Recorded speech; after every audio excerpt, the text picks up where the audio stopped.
বঙ্গীয় স্বর্ণশিল্পী সমিতির পক্ষ থেকে ব্যারাকপুর পুলিশ কমিশনারেটের নগরপালের কাছে দেওয়া হলো ডেপুটেশন। নিশিদিন হসপিটাল, অর্থ সব নয়, পরিষেবাই আসল কথা। ঠিকানা রবীন্দ্রপল্লী, কল্যাণী হাইরোড, ওয়ার্ল্ডস মোড়ের নিকটে। যোগাযোগ 8617781276। বিভিন্ন সময় পুলিশের হয়রানি সহ বিভিন্ন ইস্যুতে ব্যারাকপুর পুলিশ কমিশনারেটের নগরপাল মুরলীধরের কাছে ডেপুটেশন দেওয়া হলো বঙ্গীয় স্বর্ণশিল্পী সমিতির পক্ষ থেকে।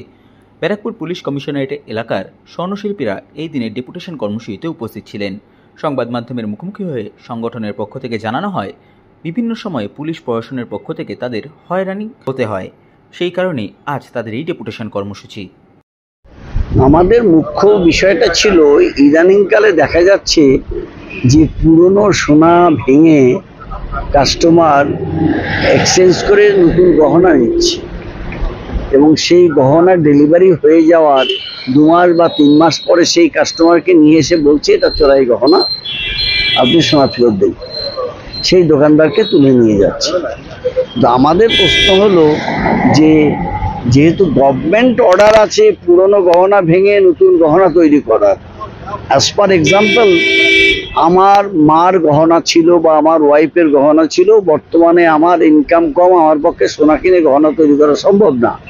আমার 3টি মেয়ে, আমি সেই পুরনো গহনাকে ভেঙে আমি নতুন গহনা করে দিলাম। আমি মজুরি পেয়েছি, সরকার জিএসটি পেয়েছে, সেখানে আমি চোর হলাম কি করে? পুলিশ প্রেসার ক্রিয়েট করছে যে আপনাকে ওই সোনাটাই পুরো ফেরত দিতে হবে। তা আমি কাস্টমার যখন গহনাটা নিয়ে এসছে, সেই গহনাটা ছিল হয়তো 16 ক্যারেটের, 18 ক্যারেটের, আমি কাস্টমারকে ডেলিভারি করলাম 22 ক্যারেট। কাস্টমার যখন নিয়ে এলো তখন তার ওজন ছিল হয়তো 130 গ্রাম, কিন্তু যখন ওটা 22 ক্যারেট হয়ে যাচ্ছে তখন ওর ওজন হচ্ছে 102 গ্রাম। আমি তাকে 102 গ্রাম দিচ্ছি, পুলিশ তুলে নিয়ে গিয়ে বলছে ওই 130 গ্রাম সোনা ফেরত দিতে হবে। আরে আমি তো 102 গ্রাম তাকে ফেরত দিয়ে দিয়েছি। এবং নট অনলি দ্যাট, তারপরে বলছে যে আপনি এই সোনাটা ফেরত দেবেন, সোনাটা আপনি নিয়েছেন, এর বিরুদ্ধে আপনার বিরুদ্ধে কেস করা হবে, আপনি নেগোসিয়েশন করুন। টাকা পয়সাও নেওয়া হচ্ছে, কোনো ক্ষেত্রে টাকা পয়সা সোনা নেওয়ার পরেও কেস করে দিচ্ছে।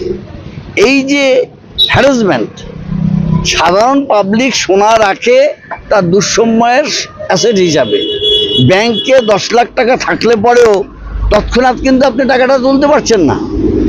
কিন্তু আপনার ঘরে যদি 20 গ্রাম সোনা থাকে, আপনি যে কোনো সোনার দোকানে গিয়ে বিক্রি করে আপনার চিকিৎসা হোক বা অন্য কোনো প্রয়োজন হোক আপনি মেটাতে পারছেন।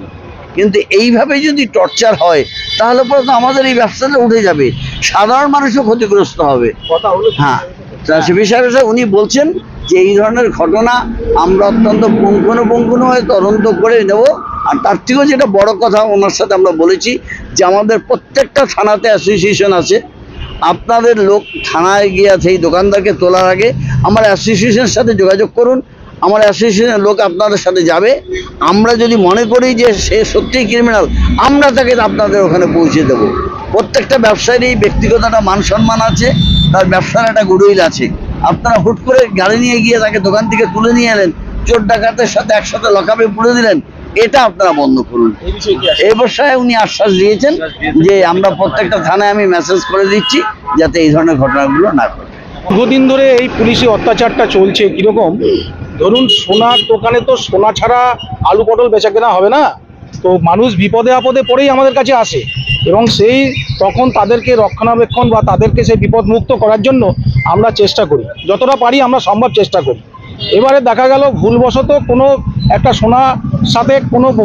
একটা সোনা কিনে ফেলেছে সে, এবং তৎক্ষণাৎ সেই লোকাল থানা কি করছে, সেই থানা থেকে পুলিশ গাড়ি নিয়ে এসে সেই লোকাল যে দোকানে ঘটনা হচ্ছে সেই ঘটনায় সেই দোকানদারকে তুলে নিয়ে চলে যাচ্ছে।